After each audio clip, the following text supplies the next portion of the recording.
Vijana, kulingana na upya wa gari, imefanya tu trip nadhani si zaidi ya 5. Trip si zaidi ya 5 ndefu.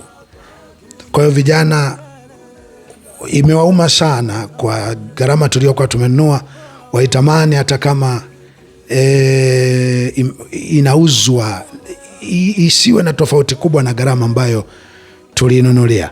Mimi niseme unayeweza kuwa na milioni 23 kwa sababu gari nataka kuiuza kwa the end of the day itakufa yenyewe.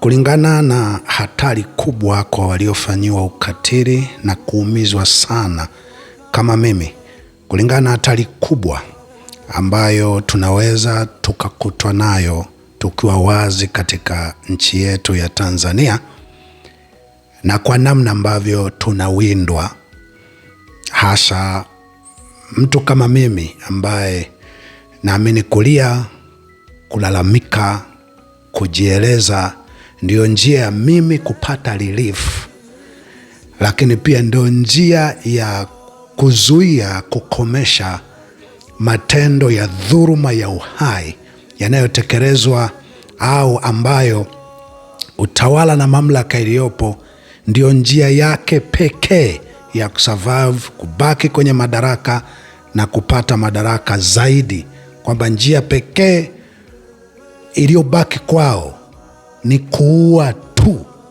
mtu anayelia, anayelalamika au anayefafanua kwa namna ambavyo ilipasha. Mnaweza mkasema mbona kuna wahubiri wamerudi wako salama? Waone wanahubiri nini? Hiyo kuongea kwa mafumbo, kuongea bila kusema waziwazi nini kinampasa aliyeua, kaua nani, kwa sababu zipi, inatakiwa ichukuliwe adhabu gani, hatua gani. Mimi hiyo ndio kitu ambacho naaminigi si neno la Mungu. Wahubiri hawakutakiwa, hatukutakiwa tuwe hivyo. Kwa hiyo mimi naona ni afadhali nife nikiwa nimesimama kuliko niishi nikiwa nimechuchumaa. Mimi kwangu kuto kusema wazi aliyeua, namna alivyoua, namna anavyohisi amenufaika, adhabu inayompasa, njia ya usuluhishi na namna ambavyo ndo ungekuwa usuluhishi wa kweli wa haki. Mimi kutosema waziwazi nacho ni kifo. Kwa hiyo nasikitika kuwatangazia kwamba inawezekana kabisa huenda mpaka mwisho wa uhai wa maisha yangu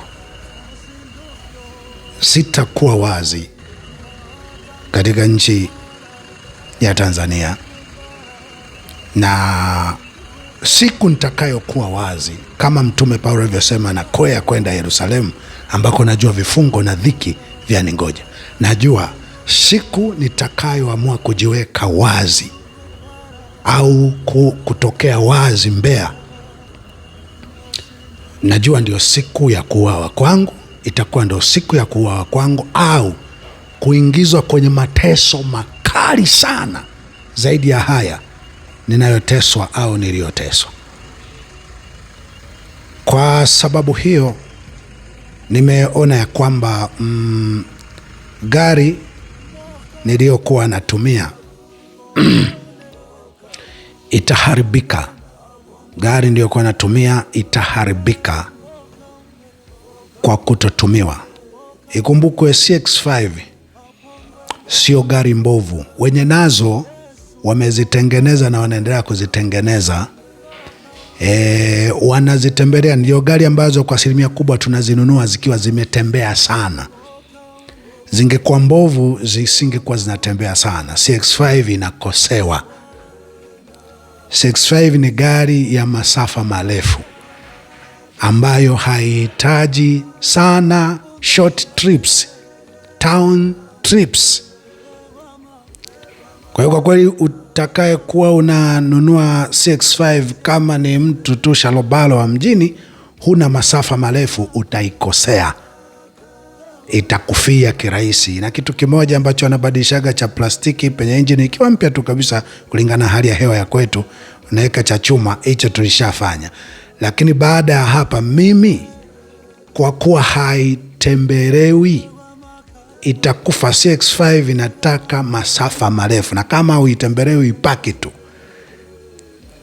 Utakapotembea hizi fupi, hata ukitembea mara moja fupi mbili, nenda masafa marefu. Kwa kuwa haitembei, hiyo gari itakufa kwa sababu waumini hawezi wakajikomiti au kwamba mgoja waitembelee safari ndefu. Inawezekana matengenezo yake wasiaweze, kwa hata wanapoitumia wanaitumia kidogo tu kwa matatizo yanayokuta ya ugonjwa, kwenda hospitali na vitu kadha wa kadha. Kwa hiyo inaweza isiwe salama.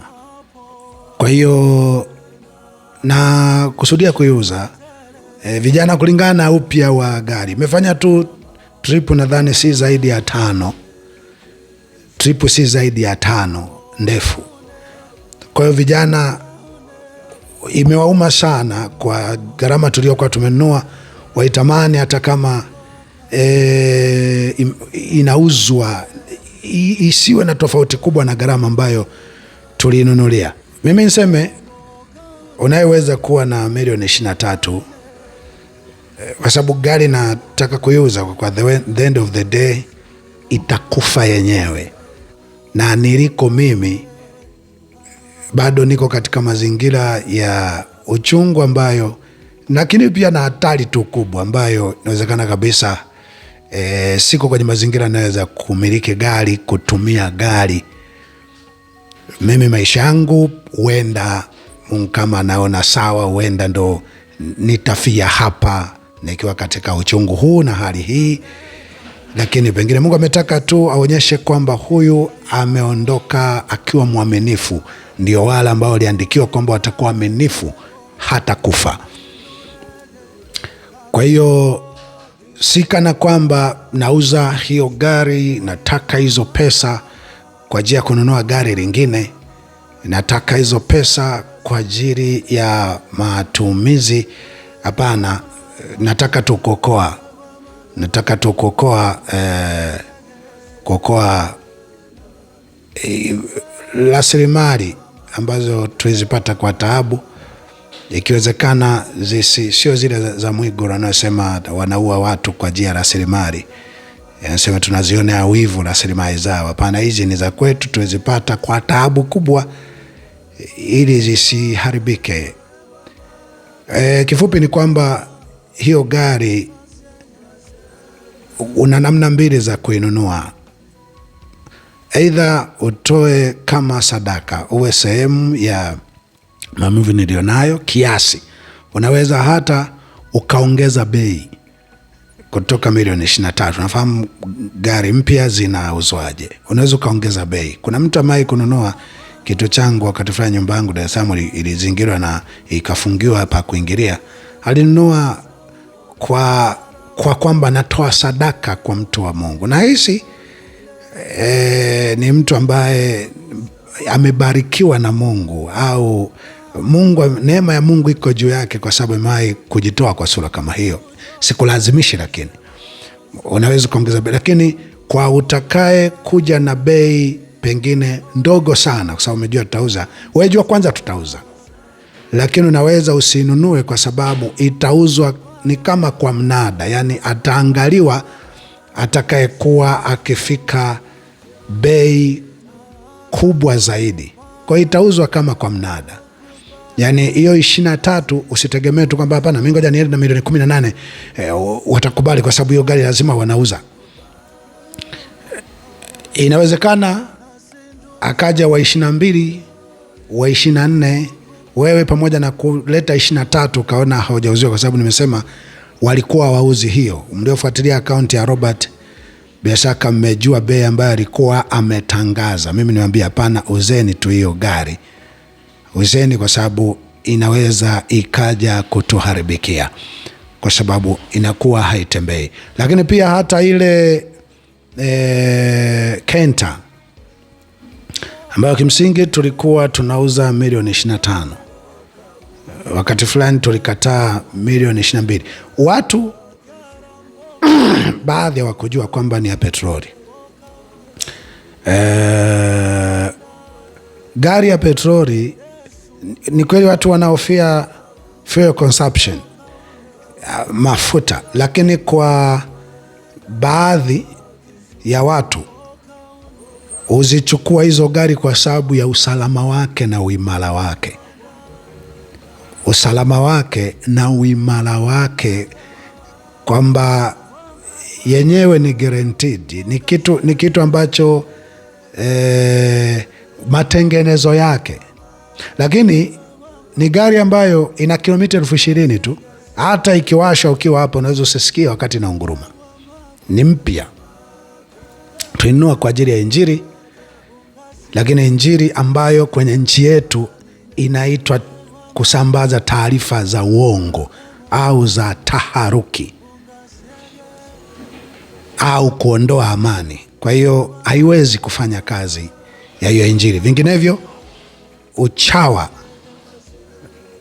na kuwapongeza, kuwaombea wauaji ili Mungu aendelee kuwalinda wawe wanaua zaidi kwenye nchi yetu, ndo kinaitwa Injili. Mimi nimekataa, sitaweza kwa hasara yoyote, na nimeshapata hasara ya kutosha. Kwa hiyo gari nimekwambia kwa Mwini tunauza, ni inatakiwa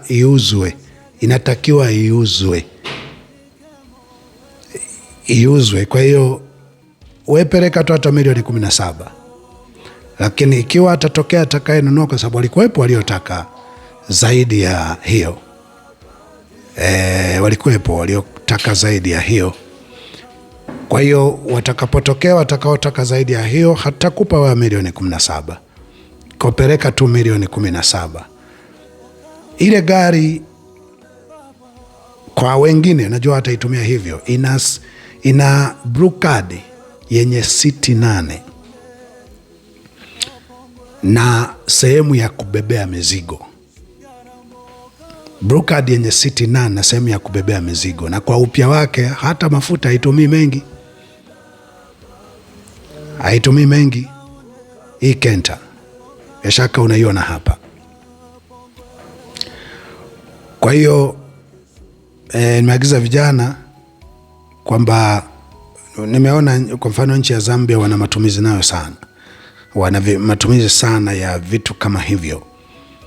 Nimesema ikiwa wanaona pengine watu hawataelewa sana, basi wataipeleka Tunduma pale, ili ikiwezekana watu wa Zambia waiangalie tuone itakuwaje. Lakini ni gari ambayo kwa hali ilivyo na teknolojia ilivyo sasa, hasa pengine walioko Dar es Salaam,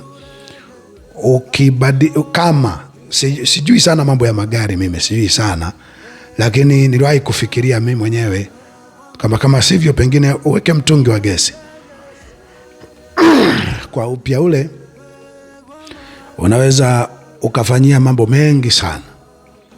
Mtungi wa gesi iwe na operate baada ya petroli tu operate gesi. Hayo mengine mnajua nyewe watu wa magari. Lakini pia kama sivyo kubadilisha engine na gearbox, kwa uchunguzi niliofanya nadhani milioni 3 na 2 na 4 na sijui, mtajua nyewe. Unaweza kubadilisha ikawa ya diesel kwa gharama ya hiyo gari. Kufanya hayo yote, nina hakika utakayepata utanufaika sana. Mimi nitauza tu kwa sababu zitaharibika, pengine kama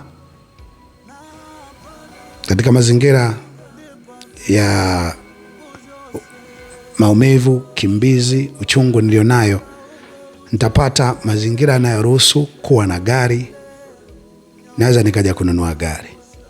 Lakini kama sivyo, basi tutahifadhi hiyo pesa kwa kanisani. Hapo nadhani tutatafuta usafiri mwingine ambao unaweza kuafford matengenezo yake, kwa unawasaidia kwa vitu vingine. ama kama inampendeza Mungu, jamii yetu Mungu ataiokoa, ama itatokea kwamba tunaolia, tunaolalamika, tuna haki ya kuishi salama, ikatokea insurance ya uhakika kabisa, basi naamini tumekusudia kwamba basi tutakuja kununua gari ambayo inaweza ikawa inabeba watu wengi zaidi, na ikatufaa zaidi kanisani. Niishie hapa. Maswali zaidi ndio nitamuuliza huyo kijana ambaye nimeweka namba yake. Kwa siku za karibuni naweza usimpate kawaida, utampata kwa WhatsApp, lakini wakati mwingine pengine atakutafuta kwa kawaida, ama piga namba za huduma za kanisani, wanaweza kusaidia maelezo zaidi. Asanteni sana.